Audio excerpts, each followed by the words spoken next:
Hello students, आज हम chapter 3 संख्याओं के साथ खेलना प्रश्नावली 3.2 से 11th और 12th क्वेश्चन सोल्व करेंगे। उससे पहले अगर आपने मेरे चैनल को सब्सक्राइब नहीं किया है तो कर लीजिए। क्वेश्चन नंबर 11 देखिए, 20 से छोटी अभाज्य संख्याओं के ऐसे 5 युग्म लिखिए जिनका योग 5 से विभाज्य हो। तो इस क्वेश्चन में हमें क्या कहा गया है, 20 से छोटी अभाज्य संख्याओं के हमें ऐसे 5 युग्म मतलब ऐसे 5 जोड़े लिखने हैं जिनका योग मतलब जिनको जोड़ने पे जो संख्या आएगी वो 5 से क्या हो जाए, विभाज्य हो जाए। विभाज्य मतलब विभाजित हो जाए, 5 से पूरी तरह भाग हो जाए। ऐसी संख्याओं के हमें जोड़े बनाने हैं और वो संख्याएं कैसी होनी चाहिए, अभाज्य संख्याएं होनी चाहिए और 20 से छोटी होनी चाहिए। अभाज्य संख्याएं कौन सी होती हैं, जिनके सिर्फ 2 ही गुणनखंड होते हैं या फिर जो सिर्फ 2 ही संख्याओं से कटती हैं, एक तो अपने आप से और एक से। ठीक है, तो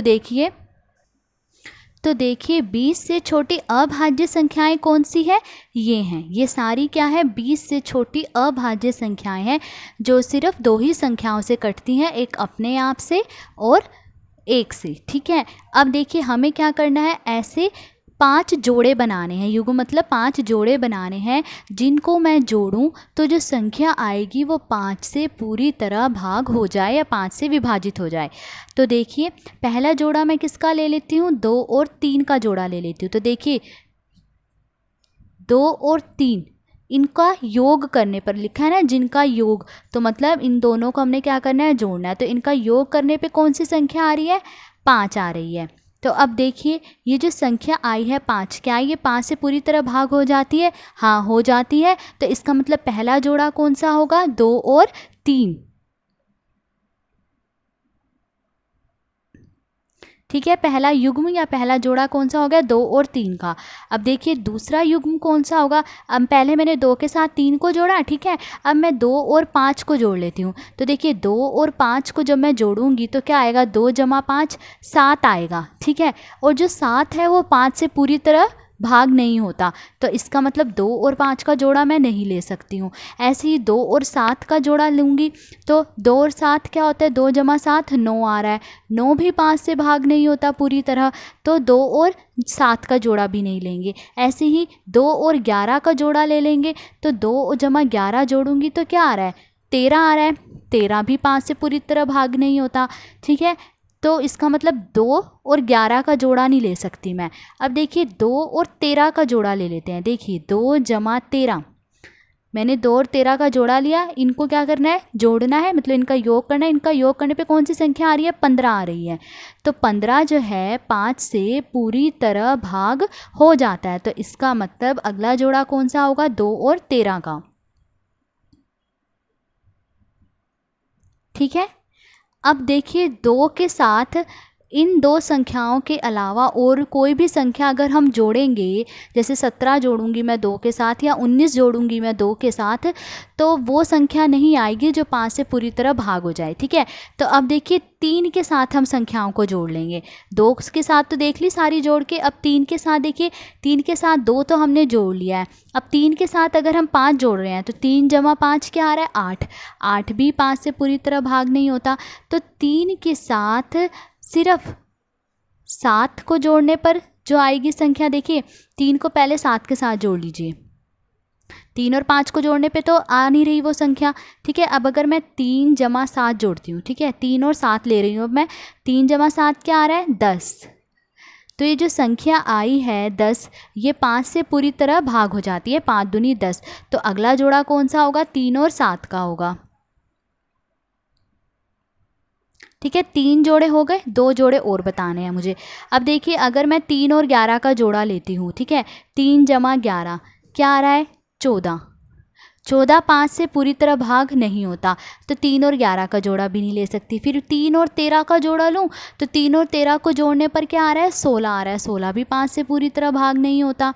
ठीक है, फिर 3 और 17 का जोड़ा ले लीजिए। देखिए अब मैं 3 और 17 का जोड़ा ले रही हूँ और इन दोनों को जोड़ना है, तो 3 जमा 17 क्या आ रहा है, 20 आ रहा है। 20 देखिए 5 से पूरी तरह भाग हो जाता है, 5 चौके 20, तो मतलब अगला जोड़ा कौन सा होगा, 3 और 17 का होगा।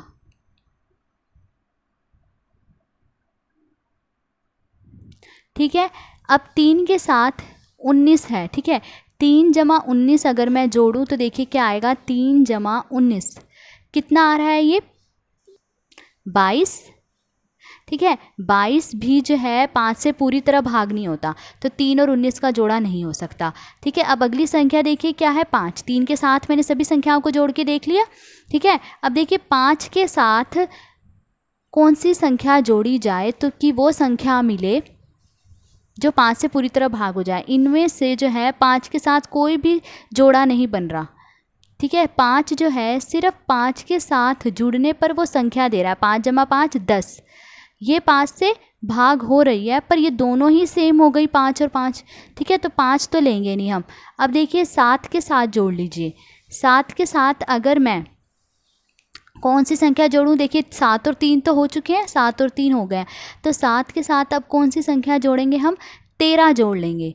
7 जमा 13 इन दोनों को अगर मैं जोड़ूं तो क्या आ रही है संख्या, 20 आ रही है। और ये जो 20 है ये 5 से पूरी तरह भाग हो जाती है, तो अगला जोड़ा कौन सा होगा, अगला जोड़ा होगा 7 और 13 का। मैंने 7 के साथ 11 क्यों नहीं जोड़ा, क्योंकि 7 जमा 11 देखिए 18 आ रहा है। 7 के साथ अगर मैं 11 जोड़ रही हूँ तो क्या आ रहा है, 18 आ रहा है, और 18 जो है 5 से भाग नहीं होता, तो इसलिए मैंने 7 के साथ किसे ले लिया, 13 को ले लिया, ठीक है। तो 5 युग्म बताने थे हमें 20 से छोटी अभाज्य संख्याओं के, जिन्हें जोड़ने पे जो संख्या आए वो 5 से पूरी तरह भाग हो जाए। तो ये वो 5 जोड़े हैं, ठीक है, जिनको जोड़ने पे वो संख्या आ रही है जो 5 से पूरी तरह भाग हो जाती है। अब 12th क्वेश्चन सोल्व करेंगे। 12th क्वेश्चन है, निम्न में रिक्त स्थानों को भरिए। इस क्वेश्चन में हमें कुछ ये रिक्त स्थान दिए गए हैं, इन्हें हमने भरना है। तो ए पार्ट देखिए, वह संख्या जिसके केवल 2 गुणनखंड हो एक डैश कहलाती है। तो वह संख्या कौन सी होती है जिसके सिर्फ 2 ही गुणनखंड होते हैं, अभाज्य संख्या। तो वह संख्या जिसके केवल 2 गुणनखंड हो एक अभाज्य संख्या कहलाती है। कौन सी संख्या है ये, अभाज्य संख्या जिसके सिर्फ 2 ही गुणनखंड हैं। तो हमने इसमें भर दिया कि वह संख्या कौन सी है, अभाज्य संख्या है। बी पार्ट देखिए, वह संख्या जिसके 2 से अधिक गुणनखंड हो एक डैश कहलाती है। अब बी पार्ट में ये पूछा गया है कि वह संख्या कौन सी होती है जिसके 2 से अधिक गुणनखंड हो, वो संख्या कौन सी होती है, या ये कह लीजिए जो 2 से अधिक संख्याओं से कटती है वो संख्या कौन सी होती है, भाज्य संख्या। तो वह संख्या जिसके 2 से अधिक गुणनखंड हो एक भाज्य संख्या कहलाती है, ठीक है। सी पार्ट देखिए, एक न तो डैश है और न ही डैश है। तो संख्या 1 क्या नहीं है, संख्या 1 देखिए ना तो अभाज्य संख्या है और न ही भाज्य संख्या है, क्योंकि अभाज्य संख्या क्या होती है, जिसके 2 गुणनखंड होते हैं, ठीक है। और भाज्य संख्या क्या होती है, जिसके 2 से अधिक गुणनखंड होते हैं। पर संख्या 1 का तो सिर्फ 1 ही गुणनखंड होता है, ठीक है। तो इसका मतलब 1 ना तो अभाज्य संख्या है और न ही भाज्य संख्या है, ठीक है। अभाज्य संख्या तब होती जब इसके 2 गुणनखंड होते, पर इसका 1 ही गुणनखंड है। और ये भाज्य संख्या कब होती, जब इसके 2 से अधिक गुणनखंड होते, पर इसका गुणनखंड क्या है, सिर्फ 1 है, ठीक है। तो ये था सी पार्ट। अब डी पार्ट देखिए, सबसे छोटी अभाज्य संख्या कौन सी है, सबसे छोटी अभाज्य संख्या कौन सी है, 2, ठीक है। तो सबसे छोटी अभाज्य संख्या 2 है, क्योंकि 2 के सिर्फ 2 ही गुणनखंड है, 1 और संख्या खुद 2, ठीक है। ई पार्ट देखिए, सबसे छोटी भाज्य संख्या है। अब हमें ये बताना है कि सबसे छोटी भाज्य संख्या कौन सी है। तो भाज्य संख्या कौन सी होती है, जिसके 2 से अधिक गुणनखंड होते हैं, या जो 2 से अधिक संख्याओं से कटती है। तो सबसे छोटी भाज्य संख्या 4 है, ठीक है।